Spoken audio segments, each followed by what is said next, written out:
ሳይንስ ሊያስረዳቸው ያልቻላቸው 7 አስደናቂ ቦታዎች። ቤርሙዳ ትሪያንግል። ያገኘውን ሁሉ ወዴት እንደሚሰውር እስካሁን ያልታወቀው ቤርሙዳ የሳይንቲስቶች ራስ ምታት ነው። ብዙዎች ማግኔታዊ ስበትን ምክንያት አድርገው ቢወቅሱም ማንም ግን ቤርሙዳ የበላቸውን መርከቦችና አውሮፕላኖች መዳረሻ ማረጋገጥ አልቻለም። ዴቪልስ ኬትል። ይህ አስገራሚ ዋሻ ወደ ውስጡ የሚፈሰውን ወንዝ ወዴት እንደሚያደርሰው አልታወቀም። ተመራማሪዎች ወንዙን መጨረሻ ለማወቅ የአቅጣጫ ጠቋሚ ጂፒኤስ እስከ መጠቀም ቢደርሱም የዚህ ሁሉ ውሃ መዳረሻ ግን ሊገኝ አልቻለም።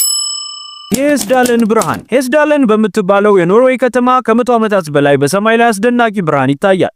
ይህ ብርሃን የሚይዘውን የቀለም አይነትና የሚጓዝበትን አቅጣጫ በየጊዜው የሚቀያየር ሲሆን የብርሃኑ ምንጭ ግን ማንም በእርግጠኝነት መናገር አልቻለም። ተንቀሳቃሾቹ ድንጋዮች። በአሜሪካው የሞት ሸለቆ በረሃ ማንም ሳይነካቸው በራሳቸው የሚንቀሳቀሱ ድንጋዮች ይገኛሉ። አንዳንዶቹ ድንጋዮች እስከ 272 ኪሎ ግራም የሚመዝኑ ሲሆን የሚጓዙበት ፍጥነትና አቅጣጫ መቀየር ማንም ሊፈታው ያልቻለው እንቆቅልሽ አድርጓቸዋል። የእሳቱ ፏፏቴ። ይህ ፏፏቴ ለብዙ ምዕት ዓመታት ከስሩ መንደዱን ያላቋረጠ እሳት መገኛ ነው። ተመራማሪዎች ከስሩ የሚፈልቅ የተፈጥሮ ጋዝ ስላለ ነው የሚል መላምትን ቢያስቀምጡም በርካቶች ግን ለዚህን ያህል ጊዜ የሚቀጣጠልን እሳት የሚያነድ ጋዝ አይኖርም ባዮች